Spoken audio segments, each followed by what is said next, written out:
he just flipped out. He started screaming, and there was a glass wall right next to us, and he hits the glass wall, and the glass wall comes down, breaking on both of us. And I was so in shock. And people were just like, oh, yeah, that's what he does, you know? And I was like, yeah, I'm out of here.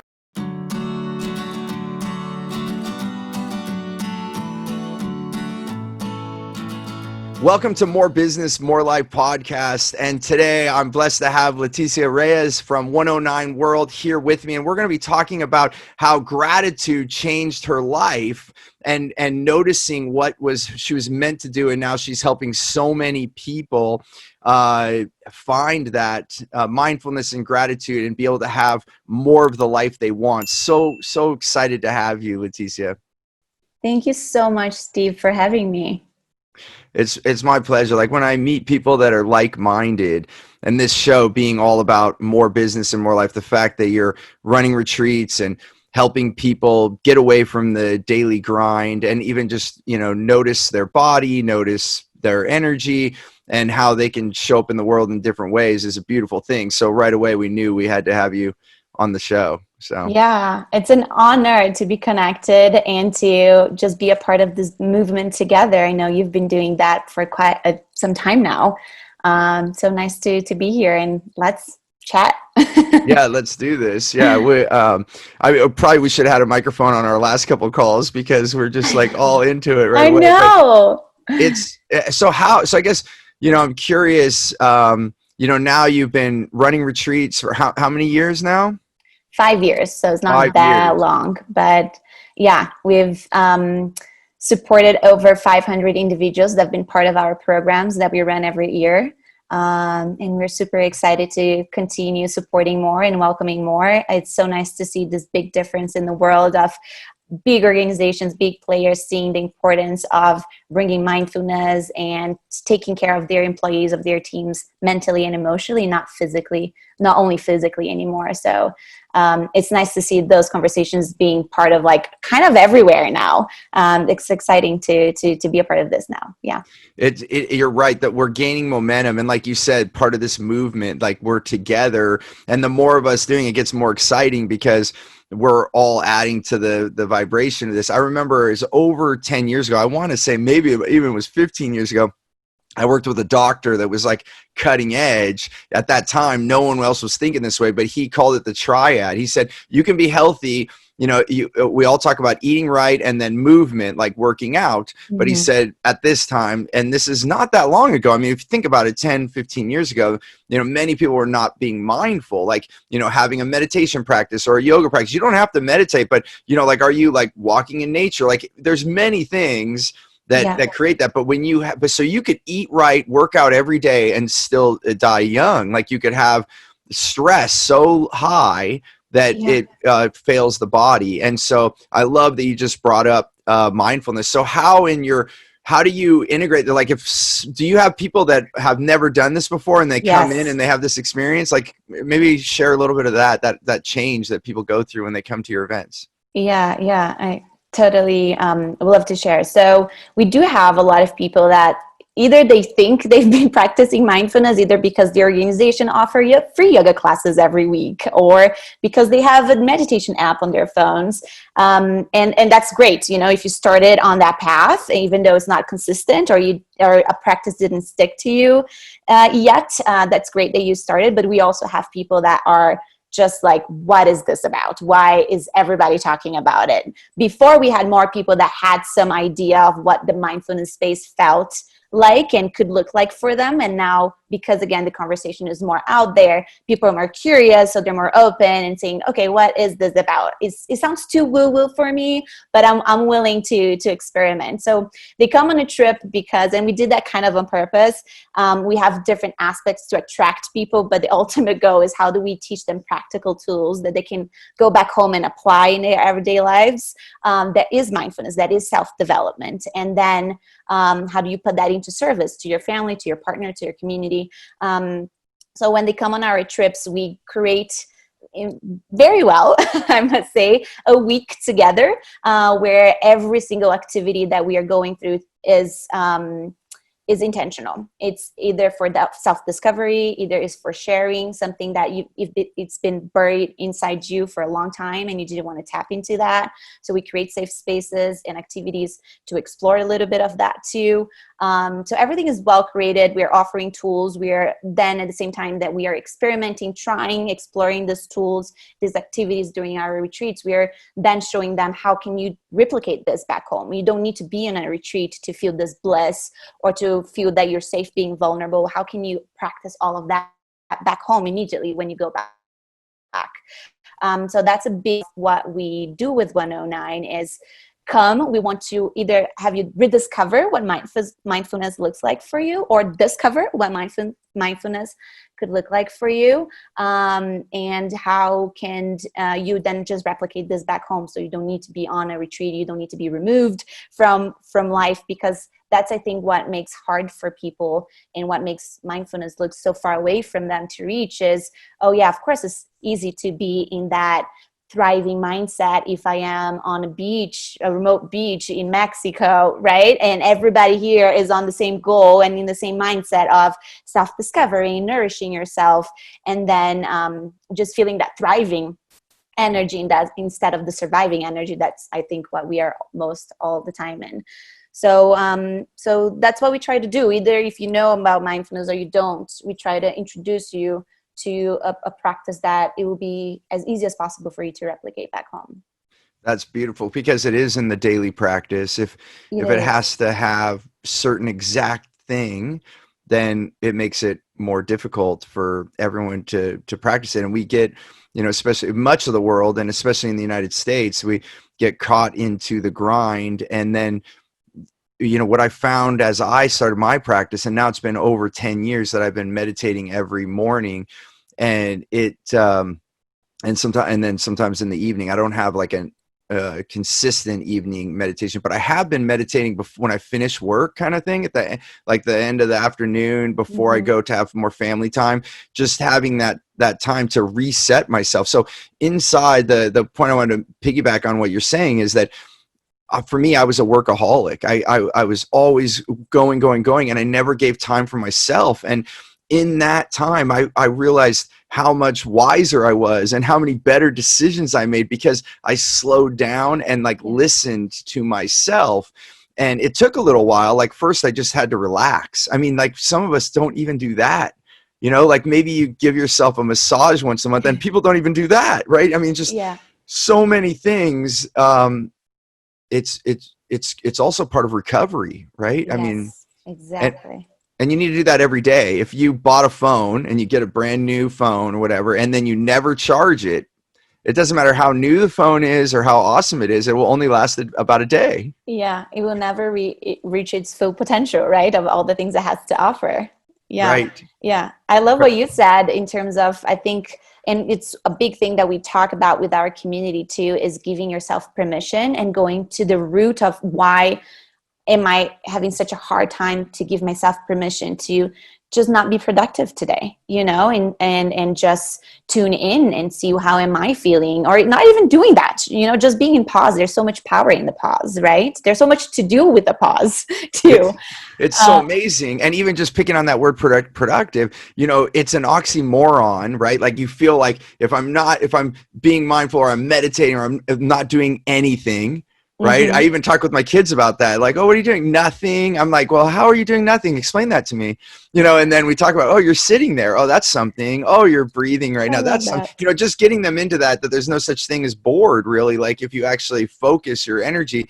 And the whole point that I wanted to just quickly make is I have found so much productivity in the stillness, because I come back to work. And this is one of our goals. I don't know if I told you, our mission is to have all companies work less than 40 hours a week.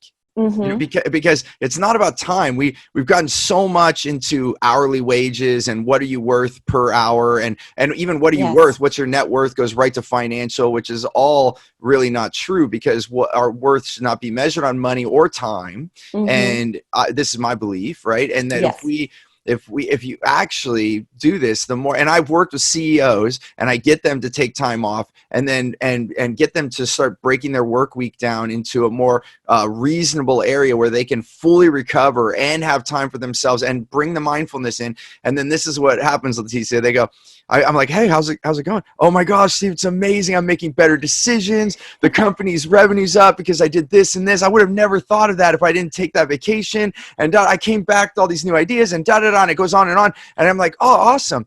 So what do you think about having all your staff have this experience?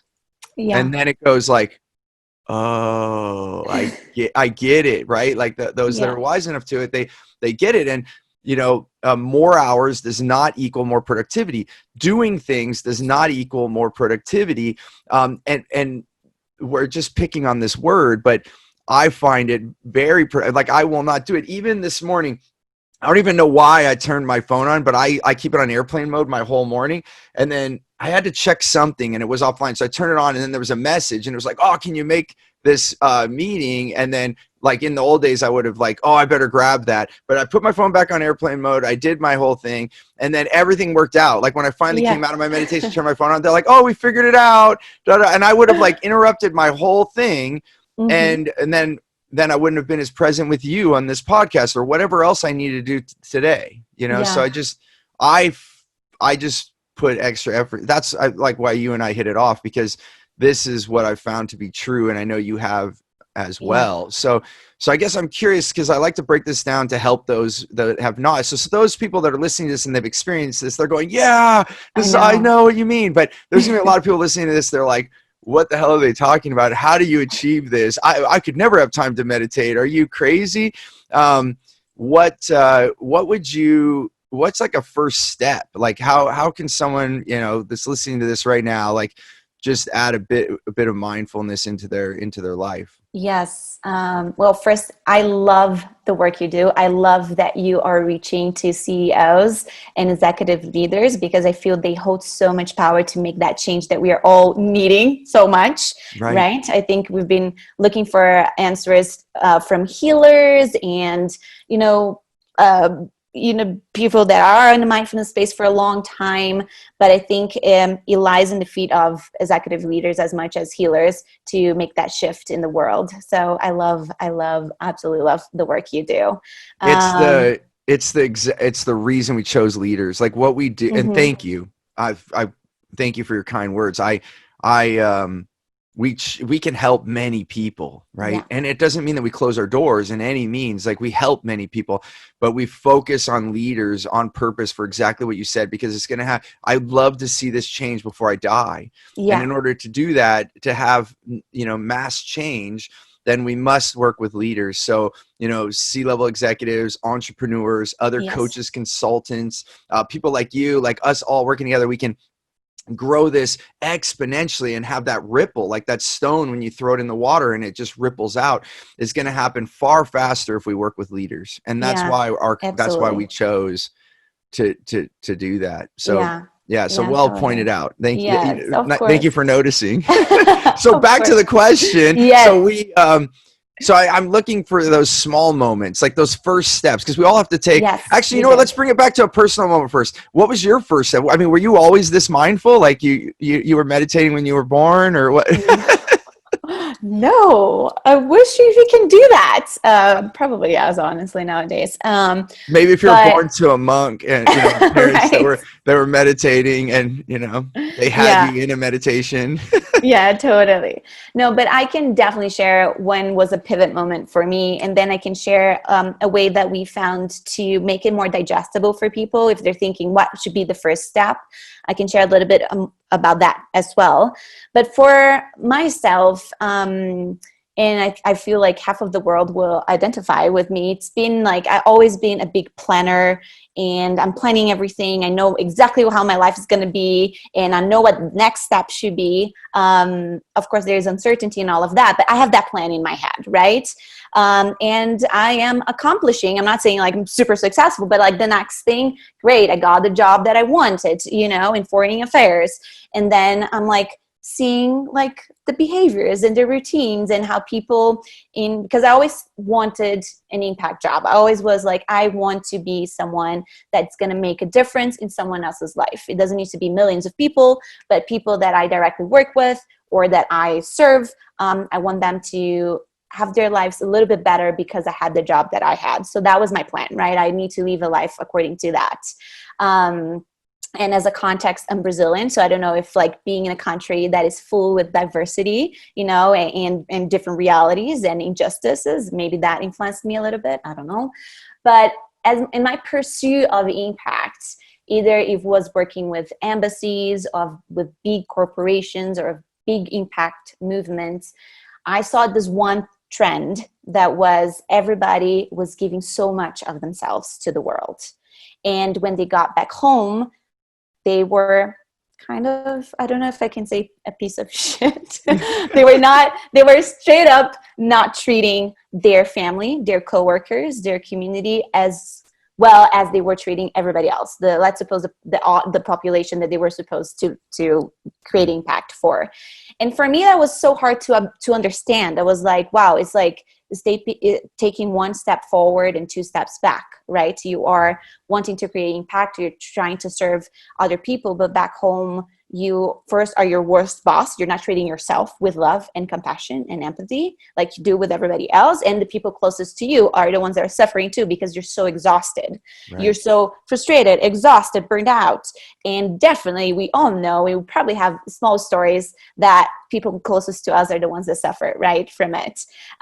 So I started seeing that it doesn't matter how impactful your job is, your organization is, if you are continue to be your own worst boss, and your family's or closest friend's worst friend, it's not gonna, the change that you want to see in the world is not gonna happen. You can't not pour from an empty cup. We say that a lot.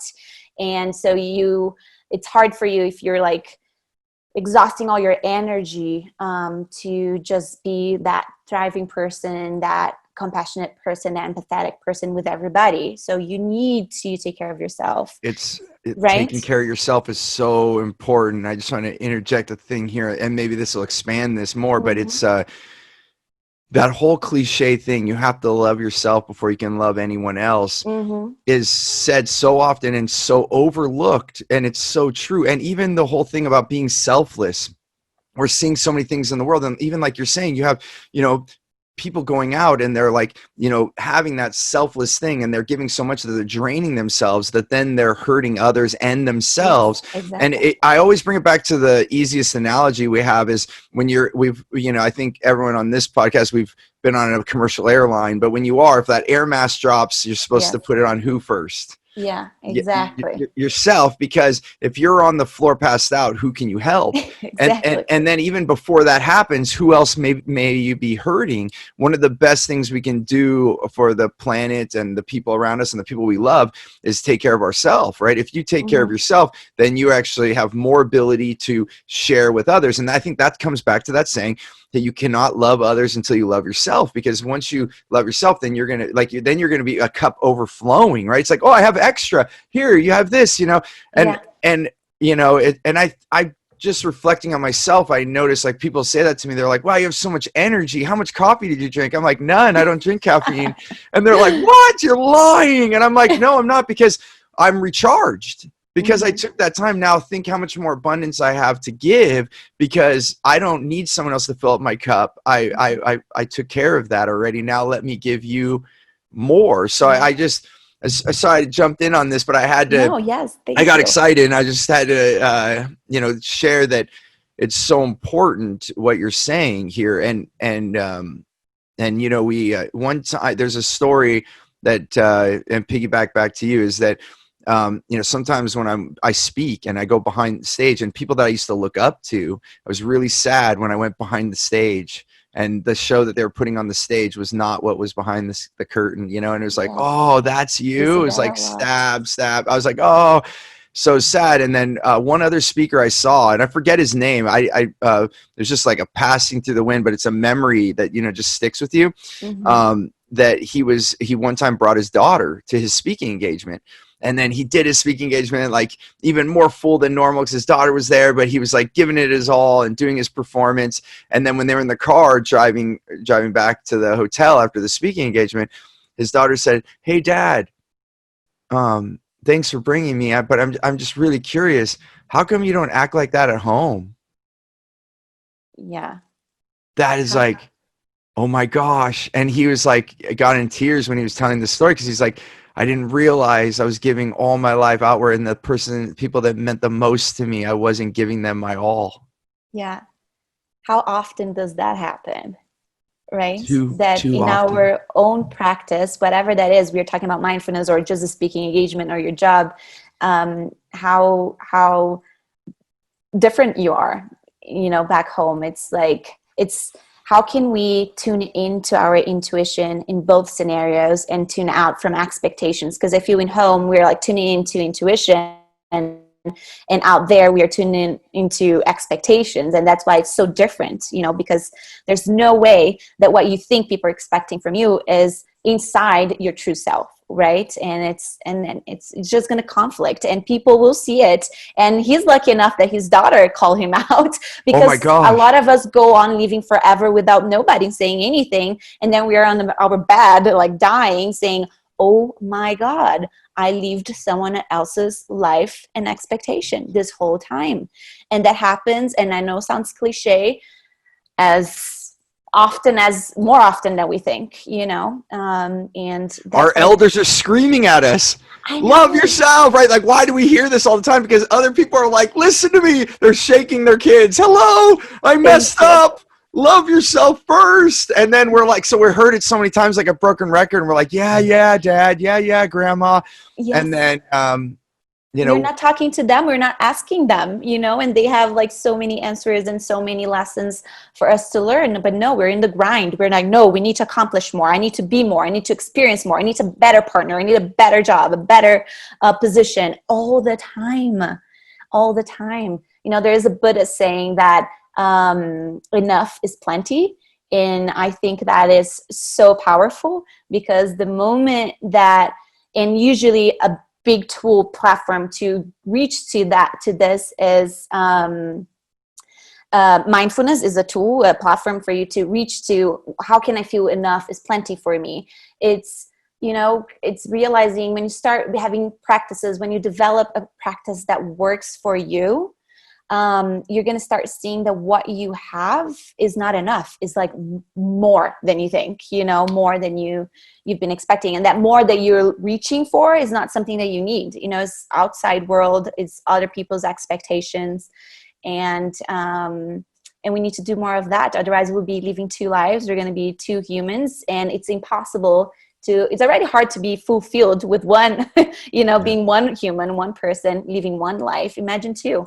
right. you Yeah, know it's it's so on point with what we believe. And and even just to take a point, like this show is called More Business More Life, and and I believe everything that you're saying right now. And the reason we do this is because I'm also a marketer and I want to make change, and I know that people are attracted to more, and so I'm calling myself out on this, right, and just putting it out there. But because as a teacher, I realized this, because I didn't know this all the time. When you meet someone, you have to meet them where they are. And so when I first came, I'm like, listen to me, you got to do this, you got to do that. And this goes back to mindfulness. We could be like up here, and I'll tell you, I was so scared the first time I did a group meditation at one of my events. I was like, what are they going to do? And barely anybody had meditated. And even one person walked out for religious reasons. I was like, oh my God. And I was manifesting this because I was like, Yes. I was scared. So I was putting that energy out there, and those people came into the room. It's crazy, which is a whole nother subject. But Yeah. as I created this, it's like, okay, let me show you how you can have more abundance. We say more business because that's the word, because Yeah. words matter, right? So we meet people Exactly. where their map is, give them what they want, and then teach them what they need. And so really it's that more life part. That's why it's more business, more life. So I am including it in there, but I'm also meeting them where they are and then bringing them where we go. And that's why my tagline is choose gratitude. I think that's the word for me, piggybacking on what you're saying, that helped me, because I wasn't always that way. I was actually upset with myself. I wasn't doing enough. I was failing even in my mind. I was failing my family. I wasn't this, I wasn't that. And when I finally met my mentor in the first meeting, he saw this, how much I was beating myself up because I hadn't reached my goals the way that I wanted to and in the time that I wanted to. And he ran me through an exercise that showed me how good I had it. And it was in that moment that I found gratitude that I had not had since I was a little kid. And I realized how awesome it was and how far I had come. And without that, we can't spring forward. Like if you're crapping on yourself every day, beating yourself up, how do you have the energy to do the goodness, the awesomeness, the things that you're meant to do in the world? And that's why for me, it starts with gratitude. Choose gratitude, create freedom, right? So you're just speaking right to our brands. That's why I had to like interject. It's like, this is to me truth, right? It is definitely. I think, and it's a lot of people might think, and probably already addressed this in other podcasts, but well, it's okay. It's easier. Like hold on, Leticia. It like cut out for a second. We'll pick it up right here. It's okay. I think it was the internet. Can you hear me? Go ahead and talk now. Let's see. Yeah, can you hear me? Yep. So and even I was going to say, so you can even say that. So start off, you might have talked about this in other podcasts and then go into your thought. And just so you know, it's better to hear more voices saying this over and over. So the fact that we're echoing each other, it just gives more proof to what we're finding in our work. Okay, so just start off, like you might have said this in podcast before. Okay, go ahead. You might have addressed this in a podcast before, but it's easy to talk about gratitude, but then how do you actually practice it, right, every day?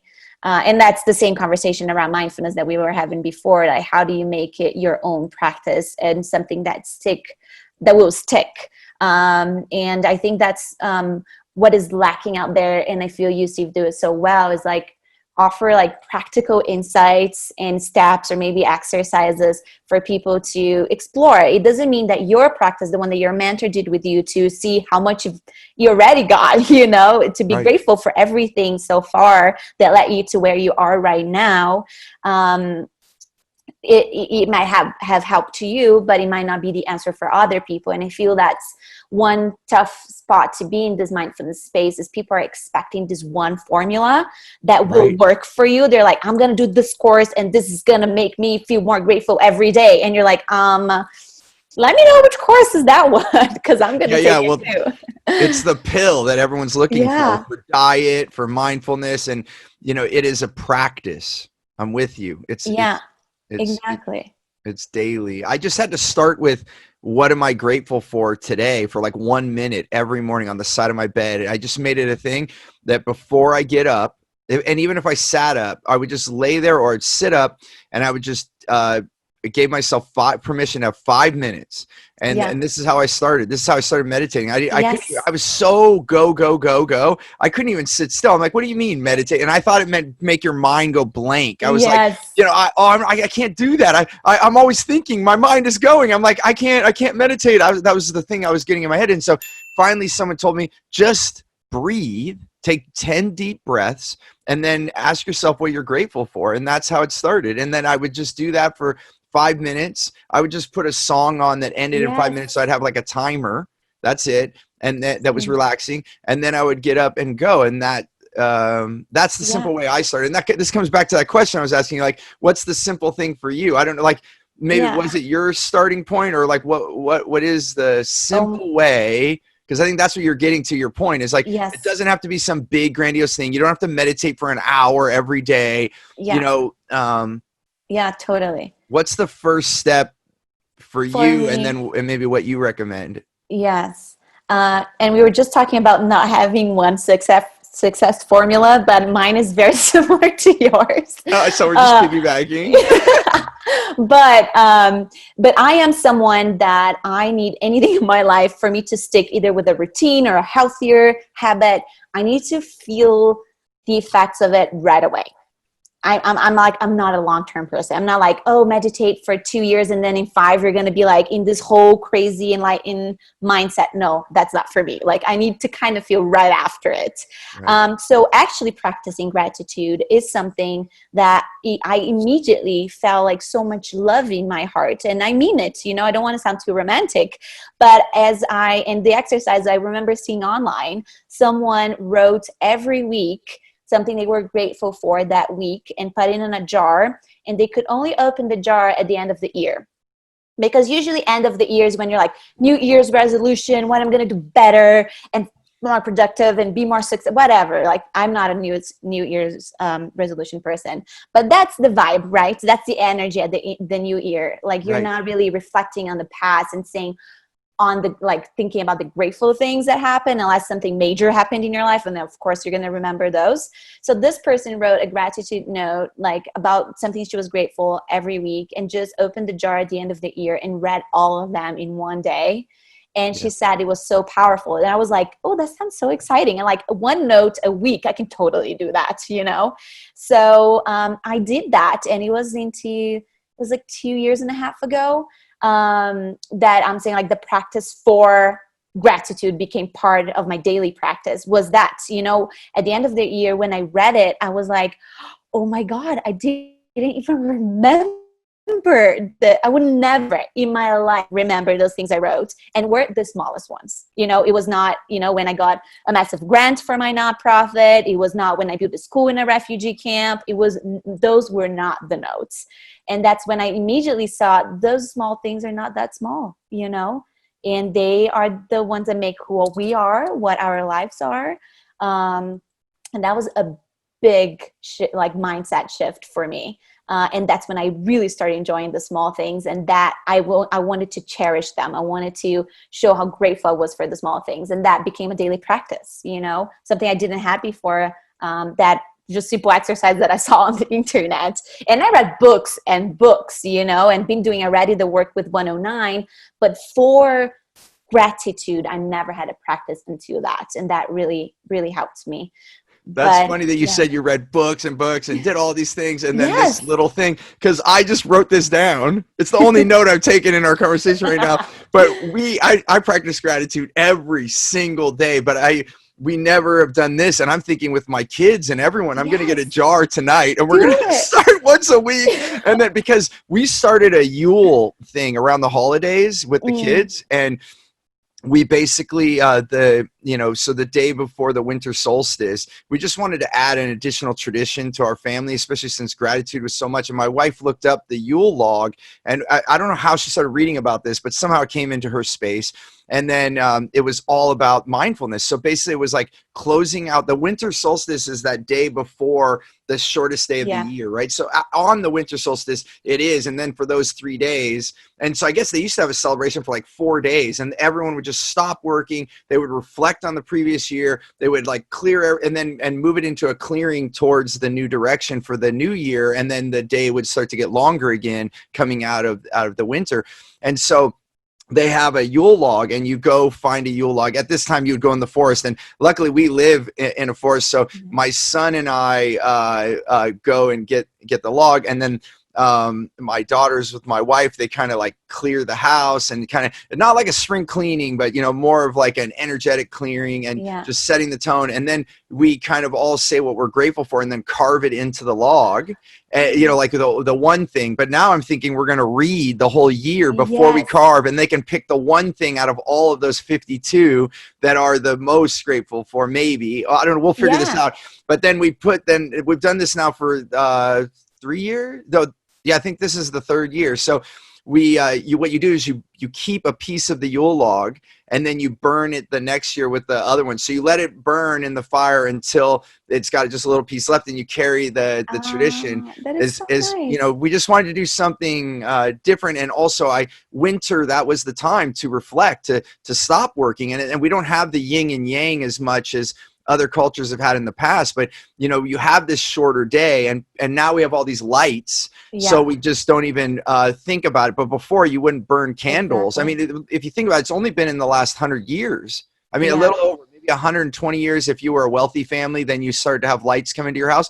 but literally you would, when the candle burnt out that night, you would start to retire. And so that meant that we slept more during the winter, we reflected more. Yeah. So we were trying to find this moment. And look at this one, look at how long I'm talking right now. I'm just realizing Oh, this this is is how much amazing. we've thought about this. And I Yes. never thought about this simple exercise. So I'm super excited to add it. Thank It you. This is a is. gift to me already. So I hope everyone out there does this. Like one little note to yourself every week, put it in a thing. I mean, everyone should be able to do this.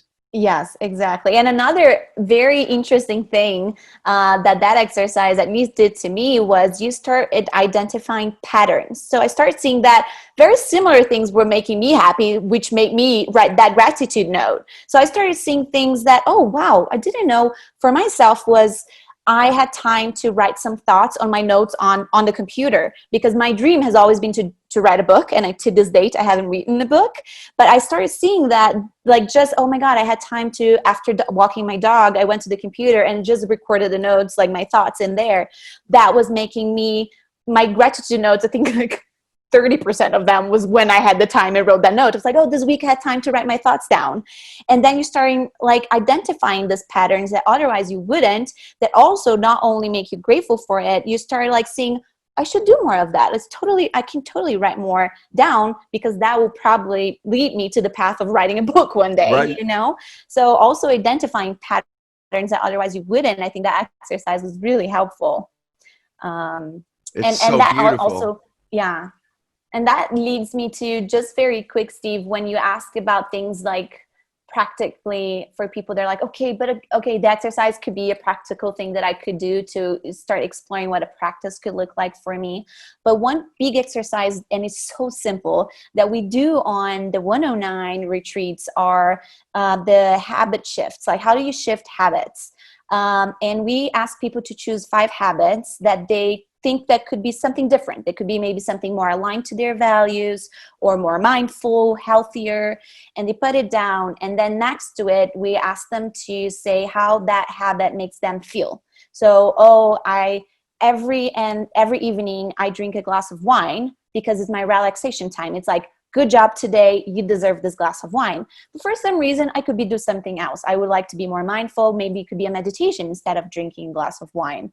So how does that make you feel? Oh, relaxation is the feeling connected to drinking wine. So what could I do instead of drinking wine that would make me feel relaxed and maybe even better about that habit? And those things, it sounds so obvious and so simple that it makes so easier for you to shift habits. And then in this case and in this conversation, maybe have a more mindful habit. Can the glass of wine become a meditation? Can me grabbing my phone first thing in the morning to check the news, or if somebody sent me a message, maybe I find out that the reason why I do that is because I want to feel I have control over my day. I know what to expect during my day because I read all the messages, all the emails, the moment I opened my eyes. Is there another thing you could do that is maybe healthier, more mindful, that will still make you feel with control in your life, that you got the day, what's going on out there? And that's a really powerful exercise that we see that people, they don't even realize the feelings that are attached to those habits. But that's why we have habits in the first place, right? Is how do they make us feel? If we don't, our habits usually are not things that make us feel horrible, right? We're not going to be like, I'm not going to fight today. I'm going to fight with somebody. It might be that you might feel good about it, but most of us don't. So the habits are feelings that are positive, or that we think are positive for ourselves, that will make us feel good. So we can have 100% control in changing them once we approach habits with feelings. What is the feeling attached to that? And then change to something else. That's so beautiful said. It's like, it's like someone even calling themselves an alcoholic. It ties it to their identity instead of saying, "Oh, I'm a human that drinks." You're separating the two so that choice becomes available. That's what I just heard you say, and that is so beautiful, and it is so easy. So if you start with 1 to 5, even if you write those down, like Leticia is saying, just pick one to start with, just one thing. If you could, change one thing out. And it brings up another story for me. Like one time, these 2 women, they were very successful. They had like over a $40 million company, and they were both making $1 million each. And they came into my office, and I was like, oh, what's, I kind of knew what they wanted, but it came out really quickly. They're like, yeah, we each want to make 2 million. We want to double our personal income. And that means we probably have to double the business. And, that's why we want to work with you, Steve. Like, let's figure this out. Right. And, and then I just asked a simple question. I'm like, and I'll never forget this day because it was just so profound. I was like, what will having that do for you? This $2 million. And then one of the partners, she looked down, and I kid you not, she looked up and she's like, "You're right, Steve." And I didn't say anything else. I didn't say anything. She's like, "I don't need more money. I need more life." And I'm just thinking that the 2 million is going to, so it's that whole equal, like the glass of wine is going to equal relaxation. 2 million is going to equal that I have my life. And most often we prematurely attach something to a result that may not be the answer, or maybe it's part of the answer. Like maybe that glass of wine does relax you, but it's not giving you all what you want. Otherwise, you wouldn't have brought it up, right? Like, yes, exactly. Maybe I don't want that glass of wine. Well, if that little bit is there, your intuition is telling you, it's like knocking on the door. Yeah. Hey, you might have a different choice here. And so it's just awesome. And I'm just, again, we're just echoing each other. I think it's like we're in a canyon and we're like, hello. And you're like, hello. We're just saying it in different words. It's so beautiful. What I found is at that question, and I learned that from one of my teachers, Carl Buchheit. It is, well, and actually Jeffrey Slater was one of Carl's students who taught me, but then I did meet Carl later. But what will having that do for you is such a question that I think everyone should ask. And whether you're journaling or whatever, oh, I want this, what will having that do for you? And then you actually get to the root of it, which was what you were getting to that point is, why are you choosing that glass of wine? Like, what is the goal of that? What is the thing that you're looking for, seeking? And when you know the root of what you're looking for, then all sorts of other choices could come into play because, oh, well, if you're looking for relaxation, what could you do? Oh, I could do so many things, right? So many things. Exactly. Yeah. It's so beautiful. So beautiful. And asking those questions and exploring those little exercises, they might not be like the answer itself for you or the practice itself for you, but it'll just start giving you inspiration and opening that space that we closed for so long to discovering what works for me and what do I actually need. Because that's another question that probably you get to ask a lot and people don't know the answer is like, what do you need? What do you want to live a happier, more mindful or fulfilled life? People are like, I don't know. Of course they know. We all know the answer, but maybe that voice is just quiet, and how do you uncover that to make it louder again so you can follow its instructions? And you know what you're doing, Leticia? You're giving people permission to actually give themselves time, because I find a lot of times they don't know the answer to that because they think about it for a moment and then they get off to work or go get the groceries or whatever it is, so they're not, and that's what's so beautiful about the retreat. It's giving them permission. And so maybe at the first they need a retreat, but like you said, then they can give themselves permission every day at home, and you don't have to have this. So what a gift you're giving the world, and it's awesome. It's awesome. So what were you doing before all of that? Like what, I'm just curious. I always get curious about the transformation. So you've been doing 109 for almost 5 years now. So what was before, like because just to pick on that point of transition, you're doing something else in your life and then you're like, oh my gosh, I'm going to do this. Like, so what was it like before you set on this quest to help people? Yeah, totally. Well, like I mentioned before, I always wanted a work that would make people's lives a little bit better, at least. So worked right before 109, I was working with this incredible foundation called the Holt Prize Foundation. And they are the largest student competition for creating social businesses. So they are partners with Bill Clinton, and Bill Clinton would choose a social challenge every year. It could be food security, chronic diseases in urban slums, could be the refugee crisis, and then they will launch a call to action to all students in the world. Only thing, you need to be enrolled in school to submit a business idea that would help alleviate that problem. So I worked with them for almost 4 years and a half, and it was, honestly, I learned so much, and that really was the biggest inspiration for me to start 109, because I never thought, I never considered myself an entrepreneur. for some reason, even though I wore all the hats possible in the foundation and Wow. helped in so many different ways, but never saw myself having my own organization. And then seeing students like so passionate, so driven, and seeing that kind of that's all that takes, to create something. I was like, oh, maybe I can do that. So that was always in the back of my head. But then it was just seeing that those students that were working so hard to create a business solution for the massive problem that was imposed, like put in front of them, and seeing so many public organizations and private organizations, big names out there doing incredible things for the world, just seeing them coming together, trying to make the world a more balanced and justice one. But kind of like you said, the speaker, behind the curtains, I was like, ooh, that's who you are. That's how you treat people. That's what you think about people that work with you. I was in shock. I was like, oh, wow, can you actually, is that a norm? Can we change that? Because that's not working, out there on that stage or in that panel or event or field trip. They are incredible and revered and so admired, but back home, at the office, they're just, not kind, not Yeah. compassionate, not understanding. And I was the one on that end, I was not receiving the same amount of understanding and compassion and empathy that other people were. And I was like, what's the difference? Like, we're all here trying to make everybody's lives better. It's not like a competition who deserves more. You just need to treat people equally, Yes.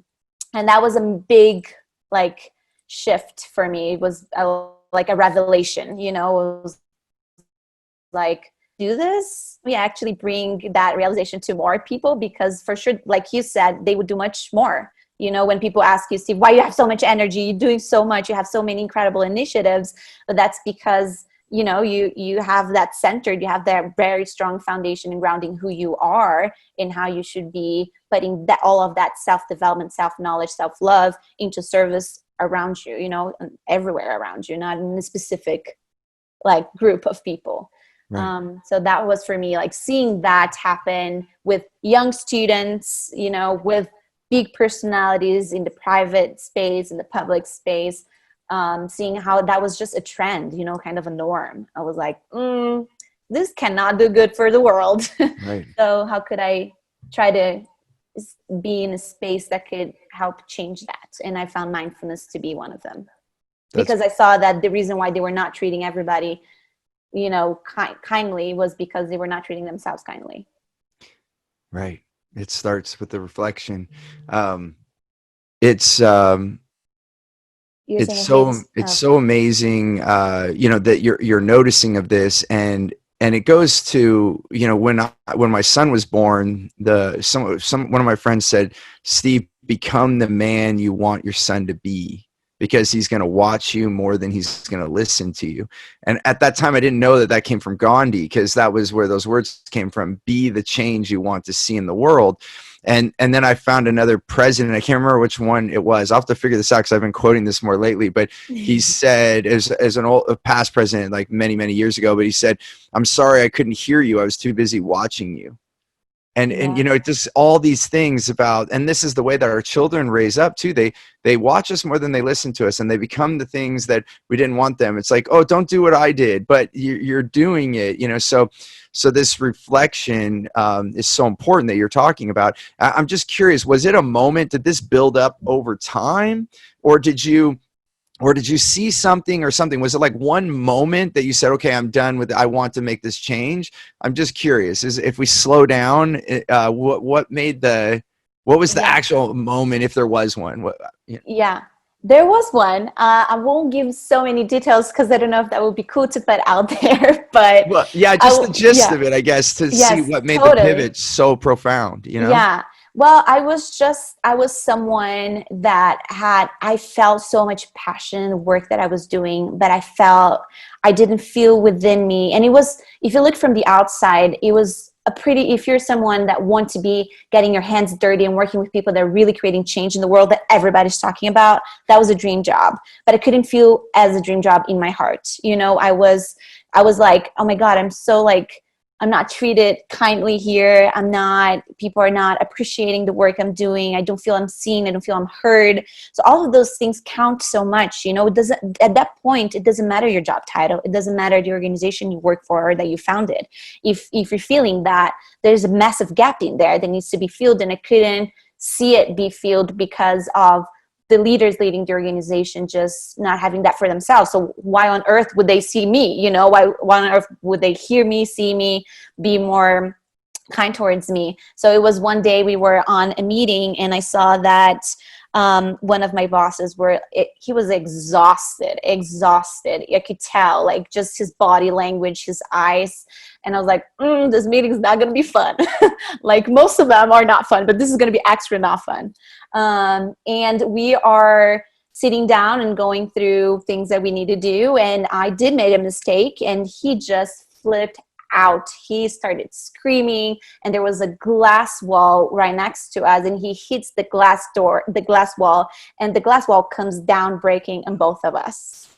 And I was so in shock that that could happen, you know, and I was so in shock that was like the whole floor. Of course you could listen, a whole glass wall came down on two people and people were just like, oh yeah, that's what he does, you know. And I was like, yeah, I'm out of here. You know, Wow. I'm like, this is not okay. This cannot be good for anybody. And that for me was when I was just kind of, you needed something that big for me, that was big, you know, for me to listen to my heart, because of course I was feeling like that unfulfillment, that dissatisfaction, that unhappiness that honestly 72%, that's stats in the US, feels like about their job and their teams. You cannot really name it. You just feel that gap. You just feel like, this is not for me. And you try to find reasons, and having that major thing happen was like, feels like my heart opened and like, you know, and screamed at me saying, so Leticia, this means that the unfulfillment and happiness, you know, the satisfaction had to come in a physical, you know, form for you to really listen and name what those feelings were. So for me, it was when I decided that was not for me, and I didn't want to be in a work environment, even though it was very impactful to the world and they do incredible things. It was just like, I don't think that's how anybody should be treated or feel like, or that should never be a company culture. And it felt Right. like it was. And I was like, this is concerning, you know? Right. Right. Um, Well, yeah, because our daily life is so important. And how can you live your best if you're in fear of that? So you're probably at best giving like 50% of the love and energy that you could put towards something, no matter how good the cause is. And, you know, I often say it's like life nudges us. It's like those little internal voices saying, hey, this isn't right. This isn't right. And then sometimes it has to slap us just for us yeah. to listen. And the more mindful I've gotten, and I'm sure you found this too, the quicker I notice, you know, Yes, you don't need those terrifying moments to tell you this is what you need to do, you know? yeah. Yeah, you get, because it's like any kind of awareness, you get better and better at it. It's like the first time you drive a car, you have to watch everything, and you're like, how far do I push the gas pedal? Do I turn the signal? And you all that, and then as you get older, you're like driving, and you don't even remember driving. You're like, oh, I'm Yeah. home. How did I get home? You know, it's Yes. because and that can happen with mindfulness. It's the same Mhm. thing, and I think as adults, it's probably important to say that I find this with so many of us as we become adults, we forget the learning. We forget the learning because, you know, whatever you did to become an expert or whatever you are in your career, you spent years doing this. And then we try something new and we try for one day or one time. We're like, oh, I can't do it, you know, and we don't learn like we did when we were young. If we did that at the beginning of our life, we would all crawl. Like you and I would be Yeah. on the floor having this Yes. podcast right now because we're like, oh, we don't walk. I don't know how to sit in a chair because it didn't work. The first time I fell down, I just sit here on the floor now. You know, that's all I do. You I know, love that. that's not life. So reminding ourselves it's okay to Yeah. even make a mistake. You know, there's a company once that I was listening to. They gave awards. They had every lunch on Fridays, that everyone who tried something and failed got an award Yeah. because they wanted everyone to try new things. It was like, Exactly. I so, know. so beautiful. So Yeah. it's, so just beautiful that And we're so lucky too, like at whatever age we are, like, no matter where you are, what day is a good day to start choosing you. But on that day, Exactly. you chose yourself over everything else, knowing that you could give more to the world, Yes. being you. Yeah. Yeah. Thank you for connecting those dots. Yeah, exactly. It's, and again, connecting the dots in terms why this whole mindfulness conversations, people might be tired about this word from, of this word, but that's the importance, it's like, it's tapping into your intuition. We talked on our last call, like the intuition, we call it our faster intelligence, but it is, it's there, and you can listen to it when you get used to knowing where it is and how to get there. And we then can save ourselves those moments, that are not very fun, that are burning out moments, that are unhappy or frustrating ones. I'm not saying you won't be frustrated anymore, that you won't burn out anymore, but I'm saying the percentage will be way less for Every sure. year it gets less and less. Yes. That's why I always say, and we're getting close to, you and I could talk for hours here, but it's minding your bliss, minding your joy. Like, those are the indicators. Those are like kind of like the yes lights, like, yes, keep going. And when it doesn't feel good, it's your body. It's just like when you put your hand on towards a fire, your body, hopefully, if it notices it fast enough, will pull away before you touch the fire. Or if you touch the fire, without thinking, you're going to move away.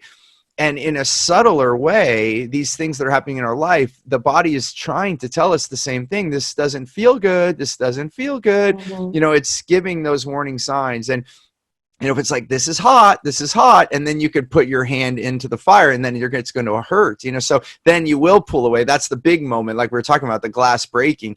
So as you attune this muscle, this intuitive nature that we all have, you don't have to be a medium or like a sorcerer. Like, everyone thinks you have to be like these things, but let's face it, magic is in all of us. And in fact, as you look at the etymology of the word spelling, we spell words, spelling, we're casting spells with words, and grammar means to conjure up. So if we actually look at magic, it's the words, it's the things that we're thinking. And if we're coming back to this mindfulness, and it's okay that we said it a million times on this podcast, because if you are that, you will have more peace in your life, and the pains will slowly go away, because you will get better and better at this, just like everything else in your life. So, giving what a beautiful story for you to share today, because you gave yourself permission to feel, right? And to take action for yourself.